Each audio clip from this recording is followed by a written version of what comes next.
Good afternoon. It is Tuesday, October the 10th. It is about 4:30 p.m. This is meteorologist Shay Gibson with Leading Edge Weather and Sail Flow, bringing you a preliminary forecast for the Alice Cup 2023. That's from the Charleston Yacht Club down to Rockville at the Sea Island Yacht Club, and then coming back. So we go down on Saturday, back on Sunday. So this will be a two-day event. Understand that we are still about 4 to 5 days out, so things can and will change. There's a lot of sweeping activity coming up late week, and I think it'll clear out for the weekend. But Saturday may have a little bit of rain to start, and little complexities in the forecast for Saturday, but then Sunday looks a little bit easier to get our grasp on. Looks like a pretty good flow on Sunday too for a ride back. But either way, let's go ahead and dive right into it. I'm going to go ahead and put myself in the corner of the screen. Here's the splash page for CORA's website, where you can find this event sponsored by Ashley Yachts. We have days 1 and 2 for the sailing instructions that are updated and posted. I'll be attending the skippers meeting Friday at 6:30 at the Charleston Yacht Club with you as well to give you a final forecast. But this one, remember, is in a preliminary. Things can and will change between now and then at 4 to 5 days out. So let's go ahead and take a look at the surface map, what's going to be going on Thursday. We have Invest 93L, which is down in the Gulf. That's going to be steadily sweeping north up out of the Bay of Campeche, and we think it's going to come up towards the coast and really crank up as it gets caught along the cold front and sweeps east across the southeastern United States. So that's going to bring a lot of rain as we get into Wednesday night and Thursday day. We got like almost a 100% chance of rain Thursday day. Most of the rain staying to our south. It looks like we're going to be in that avenue of maybe some sloppy or messy conditions on Thursday. As we get into Friday, things ease out a little bit. We still have a little bit of troughing that remains over the area. We have weak high pressure, and then as we get into Friday night, we see some cold front activity dangling across the southeast region. When I say that, these are like undulating fronts, right? This is like residual troughing that is out ahead of building low. So we have an upper low that's going to be gaining some momentum and sweeping across the U.S. This is what's going to be our weather maker for Saturday and into Sunday.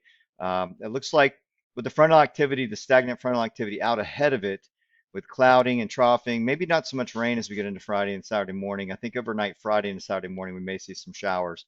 But what this means is as we get started early Saturday morning for the race, and sometimes the timing of this slows down, where we have a cold front approaching the coast, we have an inland low, we have a warm front, we have a lot of activity, troughing activity that's sitting overhead. We even have a trough designated here as a line. And what that means, the GFS right now is picking up on more of a westerly flow ahead of this, sort of wrapping around the low. It's thinking that the low may become a little stronger and then conjoin up into the stronger parent low that's going to be sweeping across the country.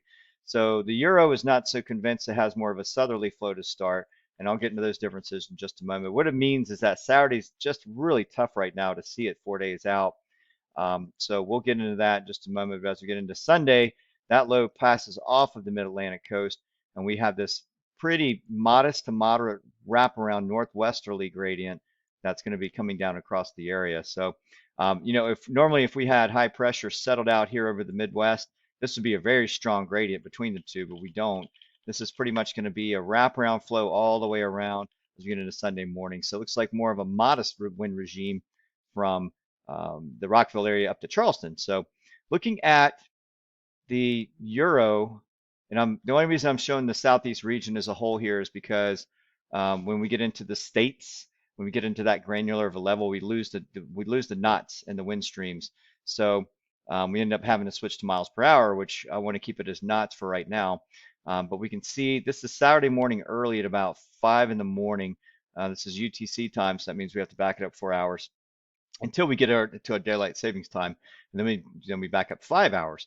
But going forward, we see the Euro is pretty steady on a southerly flow to begin through early morning and into mid-morning.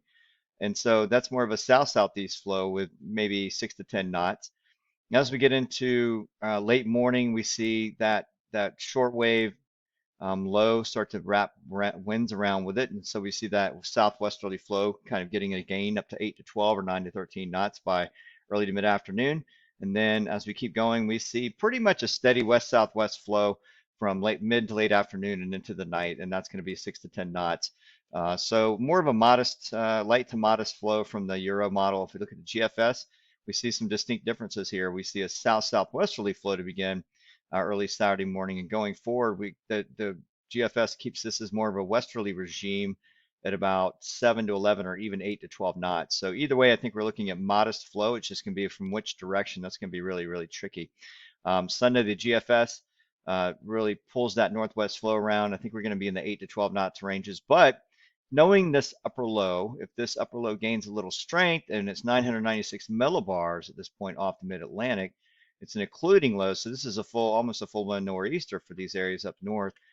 We could end up with a stronger zone between this 1004 and 1008 millibar. I think we may even be able to get even up to 13 to 17 knots. So what does that mean? That means an easier ride up the coast as long as you stay away farther offshore. So Sunday looking a little bit better as far as the winds, especially with the clearing skies. We'll probably have more sunshine on Sunday with temperatures dropping down into the mid 70s. So that's another thing is looking at the temperature spread. We climb to 84 on Saturday amid all the troughing in the warm sector ahead of that cold front, and then we drop overnight. So overnight lows are going to be getting down into the upper 50s. So be aware of that. So bring jackets and whatnot because Sunday's going to be a little cooler, right? We know kind of like the weather we're seeing right now or the last couple of days with mid 70s and upper 50s for lows. As far as our precip, so what I'm seeing right now for Saturday, we go from Thursday, Friday, Saturday. Friday night's when we start to see some rain moving in along that warm sector ahead of the cold front.